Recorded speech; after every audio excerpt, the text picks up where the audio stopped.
thème de ce jour, eh bien, ce sera marcher dans la volonté de Dieu. Marcher dans la volonté de Dieu, première partie. Alors, avant de découvrir comment marcher effectivement dans la volonté de Dieu, nous allons tout d'abord comprendre ce que c'est que la volonté de Dieu, comment fonctionne la volonté de Dieu et comment devrions-nous marcher dans la volonté de Dieu. Et quelle est véritablement ou quelles sont les volontés que Dieu a pour nous. Alors installez-vous confortablement et on y va. Donc nous allons comprendre la volonté de Dieu et comment fonctionner dans la volonté de Dieu. En temps normal, j'ai souligné 9 dimensions de la volonté de Dieu. Et nous allons essayer de travailler ou de décortiquer l'une des dimensions de la volonté de Dieu proprement. Alors personnellement, il y a 4 choses qui font que la volonté de Dieu est très très importante pour moi. Et nous allons à travers les écritures bibliques comprendre cela. Alors, premièrement, la première chose qui fait que la volonté de Dieu est très importante pour moi personnellement, eh bien, ça concerne le ministère de Christ. Alors, le premier fact, c'est que le sommaire ou la totalité ou la somme totale, d'accord, de la mission de Jésus sur terre, eh bien, c'était d'accomplir la volonté de Dieu. Donc, toute la constitution du ministère de Jésus-Christ sur terre, c'était pour accomplir la volonté parfaite de Dieu. Alors, si la vie de Jésus-Christ, notre Seigneur sur terre, n'a été que pour le but d'accomplir la volonté parfaite de Dieu, cela voudra dire qu'il est très important que nous comprenions ce que c'est que la volonté de Dieu réellement. Jésus-Christ a dit dans Jean 4, verset 34, « Ma nourriture est de faire la volonté de celui qui m'a envoyé et d'accomplir son œuvre. » Vous voyez?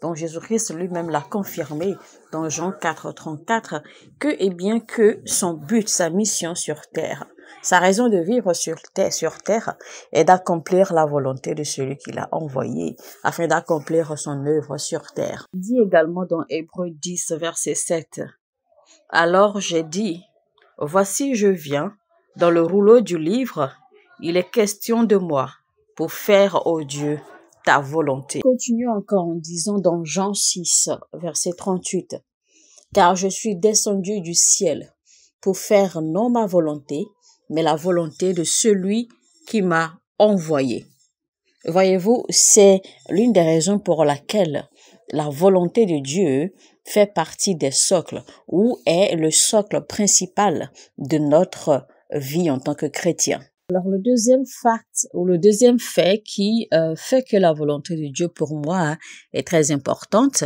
en étudiant les Écritures, je me suis rendu compte que la mission principale de l'intercession du Saint-Esprit, eh bien c'était pour que Christ et que nous puissions accomplir la volonté de Dieu. Il est écrit dans Romains 8, verset 26-27. De même aussi l'Esprit nous aide dans notre faiblesse, car nous ne savons pas ce qu'il nous convient de demander dans nos prières. Mais l'Esprit lui-même intercède par des soupirs inexprimables. Et celui qui sonde les cœurs connaît quelle est la pensée de l'Esprit, parce que c'est selon Dieu qu'il intercède en faveur des saints. Donc, la raison pour laquelle le Saint-Esprit intercède pour vous et moi, c'est pour que nous marchions dans la volonté parfaite de Dieu. J'essaie de vous montrer pourquoi la volonté de Dieu est primordiale dans notre vie. Et beaucoup de chrétiens, malheureusement, ne connaissent pas la volonté de Dieu. Même nous qui enseignons la volonté de Dieu, eh bien, la plupart du temps, nous ne connaissons pas véritablement quelle est la volonté de Dieu. Troisième fait, c'est que le souci majeur ou l'intérêt majeur du corps apostolique ou de l'intercession du corps apostolique, c'est que les saints soient équipés à faire la volonté parfaite de Dieu. Ensuite, Paul dit dans Colossiens 1, verset 9, « C'est pour cela que nous aussi, depuis le jour où nous en avons été informés, nous ne cessons de prier Dieu pour vous et de demander que vous soyez remplis de la connaissance de sa volonté en toute sagesse et intelligence spirituelle. Colossiens 4, 12. Épaphras, qui est l'un des vôtres, vous salue, serviteur de Jésus-Christ, qui ne cesse de combattre pour vous dans ses prières, afin que parfait et pleinement persuadé, vous persistiez dans une entière soumission à la volonté de Dieu. Vous voyez donc que l'intérêt ou la mission des apôtres a toujours été d'intercéder pour que l'Église puisse connaître Dieu, puisse recevoir la connaissance parfaite de Dieu et pour que l'Église puisse marcher dans la volonté parfaite de Dieu. Finalement, la Bible dit que celui qui ne comprend pas la volonté de Dieu et qui ne marche pas dans la volonté de Dieu est insensé. Il est dit dans Éphésiens 5, verset 17. C'est pourquoi ne soyez pas inconsidérés, mais comprenez quelle est la volonté du Seigneur. Donc, en tant qu'Église, nous vivons pour toujours apprendre à découvrir la volonté de Dieu et à la rendre parfaite dans nos vies. Pierre 4, verset 2. Afin de vivre non plus selon les convoitises des hommes, mais selon la volonté de Dieu, pendant le temps qui lui reste à vivre dans la chair. Donc, la vie d'un homme ne se résume pas à ses possessions, à ce qu'il a ou à ce qu'il n'a pas, à ses positions qu'il occupe, à sa classe ou à son standard, etc., à ses réussites, à ses accomplissements, non. Mais la vie d'un homme sur terre, en réalité, se résume à l'accomplissement de la volonté parfaite de Dieu. Parce que vous pouvez posséder tout ce que vous désirez. Vous pouvez posséder la terre entière. Vous pouvez posséder même le ciel si vous voulez. Mais aux yeux de Dieu, vous serez inutile. Vous serez un insensé parce que si vous n'accomplissez pas la volonté de Dieu, eh bien vos possessions et vos accomplissements ne valent absolument rien aux yeux de Dieu. Alors maintenant, nous allons découvrir ce que c'est que la volonté de Dieu. Nous allons définir la volonté de Dieu. Alors, la volonté de Dieu, déjà, il faut savoir que ce sont les pensées ou les désirs de Dieu pour nous, vous et moi. Et le premier désir ou la première pensée ou la première volonté parfaite de Dieu pour nous, c'est que nous lui ressemblions. C'est-à-dire que nous soyons comme lui sur terre, en vivant en intimité et en adoration pour lui. Et sur la base de cette intimité, alors nous allons pouvoir puiser notre force et la grâce qu'il faut pour faire avancer son royaume. Donc, si on doit résumer ce que c'est que la volonté de Dieu sur 3 points, eh bien, premièrement, c'est que nous soyons comme lui ou que nous devenions comme lui sur terre. Voilà pourquoi dans Genèse 1, 26, il a été dit, Dieu dit, faisons l'homme à notre image et à notre ressemblance. Et c'est pour cela aussi que Paul a affirmé et Paul a appuyé en disant qu'aucun homme dans la chair ne pourra te connaître.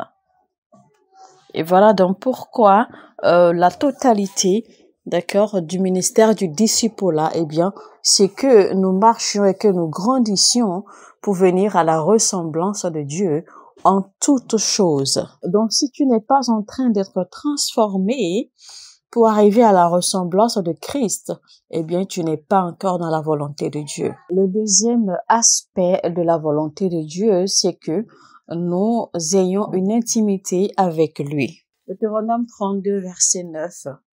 Car la portion de l'Éternel, c'est son peuple.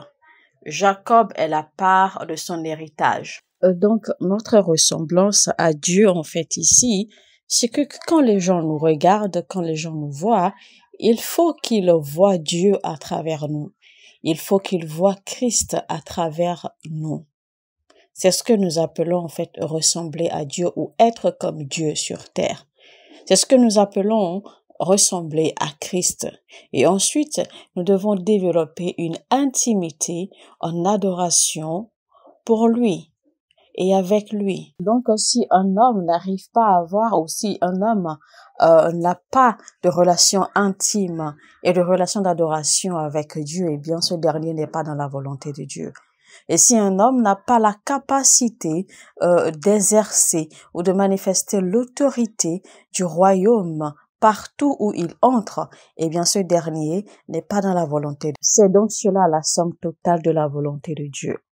Alors dans votre vie, dans votre famille, dans vos affaires, dans vos relations, partout où vous entrez, eh bien, la ressemblance de vous et Christ et l'intimité que vous avez avec Dieu doit se refléter et doit avoir de l'impact positif partout où vous entrez. Maintenant, pour en venir à comment mettre en pratique la volonté de Dieu dans sa vie, eh bien, nous allons découvrir cela dans la deuxième partie de notre message. Nous allons décortiquer les 9 dimensions, d'accord, que j'ai sorties de la volonté de Dieu afin de nous permettre de mettre cela en pratique de façon efficace. Alors, mesdames et messieurs, on va s'arrêter là pour cette première partie, et je vous retrouve très très rapidement pour la deuxième partie. C'était donc l'apôtre Michael Oropo dans le message intitulé La volonté de Dieu. Marcher dans la volonté de Dieu.